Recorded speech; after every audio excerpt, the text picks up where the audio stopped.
All right, welcome to the relationship show. This woman writes this post: what do you do after a breakup? She's 31. She says, I recently broke up with my boyfriend who's 28 of 9 months. It wasn't that long of a relationship, but I find myself constantly wanting to casually text him like before. So it depends on how the relationship ended too. So it's like if it was a situation where the two of you just went on your own paths, and it wasn't like this big breakup where there was a lot of emotions. It was just like, well, we recognize we're not really a good fit for each other, and we're just, moving on. I'm grateful for the experiences we've shared together and the emotions we've shared together, and I thank you for that. I learned a lot from that. But I recognize that it's not really a good fit between us, and I really wish you the best in your life. Um, yeah, a relationship ending like that in like a calm, composed way, but it's like you recognize the other person is just on a different path than you or whatever.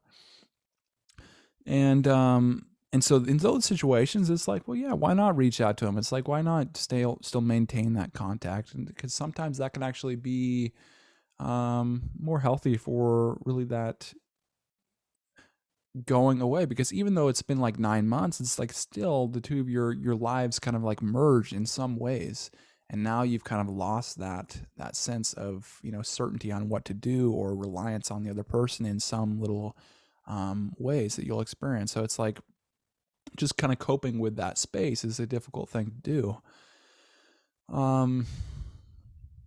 And it also depends on personality types as well. So it's like some people have difficulty just walking away. Like look at like how different people like quit habits. So like drinking like coffee or something. If they're trying to like quit a coffee habit for whatever reason, it's like, well, some people can just go cold turkey, and some people can basically like instead of 2 cups a day, then do 1 cup a day, and then maybe they drink tea, and then they go off caffeine totally.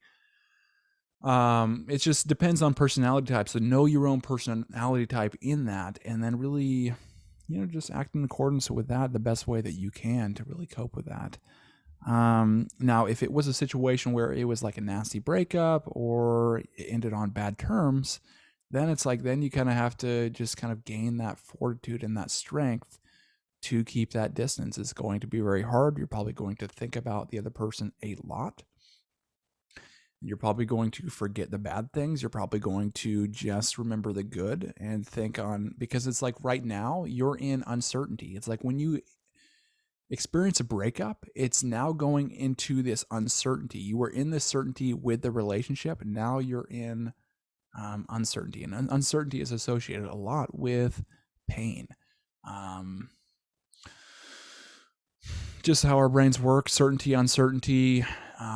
We need that certainty to really survive, as far as like a brain survival sense, if you want to go like prehistoric or whatever.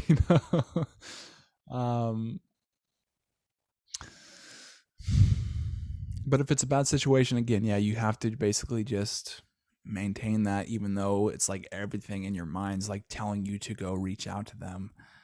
You just got to stay strong on that. But let's continue on. It's just hard to break these habits I developed while we were together. And that's exactly it. Boom, right there. It's like the two of your lives kind of like intertwined in some senses. What do you do to distract yourself after a breakup? I would say distractions are a very short term solution. Sometimes they can be useful when like times get tough, and sometimes you're getting like maybe not to the extreme of out of control, but it's like very difficult for you to maintain that space or not reach out to them. Sometimes distractions can help, but oftentimes they'll just be overpowered by that thing. So it's like you really have to just shift your mindset and thinking, hey, this happened for a reason for me. Now I'm going to move on. Now I can have the opportunity to find someone even better. And then also it helps to have success. And so sometimes it helps to give like that space to reflect on like the painful situations, and that can be very useful. And then really find somewhere where you can really learn about relationships, improve your skills, make that progress. That'll help a lot.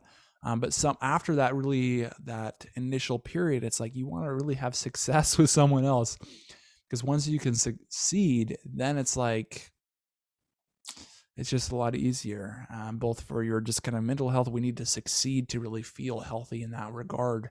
Um, really just give you the confidence back. I usually reinstall dating apps right away, but it leads to poor choices. Yeah, and I would say that falls into the distraction category, not the changing, my what this means. And so it's like we as people have the ability to figure out what things mean or decide what things mean. There's an incredible book it's called Man's Search for Meaning by Viktor Frankl. He survived the Holocaust, and he talks about his experience going through that, and it was all about meaning. So it was like the people who could survive were the people who determined meanings, the right meanings. So it's like we have the choice always to decide, hey, what does this mean? I'm in this Nazi concentration camp. Now some people are deciding, this is punishment from God, or this is whatever, and so it's like I'm being punished, so it just drains your energy, and then those people die. Instead, he was in a situation where he's like, this is one of the best opportunities to really learn about the mind. He was a psychologist by trade before the Holocaust. And so he used all these extremely brutal conditions to really find strength and improve and get stronger in his mind and his fortitude in his mind and his ability to find meaning in situations. Now, his example is to the very extreme. But sometimes those extremes really can give us the biggest truths. And so we do have the choice to decide what things mean and interpret meaning. And based on the meanings that we interpret are really creates how we feel as people in situations, and then therefore give us the opportunity or give us the guidance to act in a way that's really empowering to our lives or disempowering.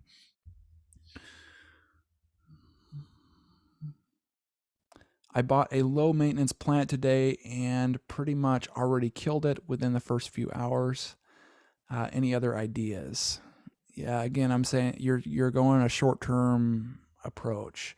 So it's like building a fire. So if you've got a fire going, if you want to maintain a fire, so say this fire is going through your situation right now, you need to maintain that to really move on.